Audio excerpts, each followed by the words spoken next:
How to add a site logo in Squarespace. In order to do that, first head over to your actual website and then edit and using your Squarespace editor. I'm having here my actual Squarespace editor and just hover to the header and click onto this edit site header. From this part, you can change your site title and logo, so click on that. Then click onto this pencil icon that will appear. You can see in your site title. For example, first, let's name it right here. So for example, let's input the name of this and add in here the logo that you wish to use. You can upload from file or select from library. In this case, let me just upload. So let's upload right here the actual image that we wish to use.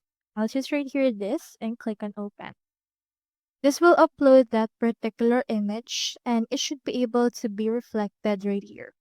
As you can see, we have now added our actual image and we have our site title and logo. If you wish to input right here as well your title and not hide it, you can head over and then change up the contents and change up the logo heights as well as site title options.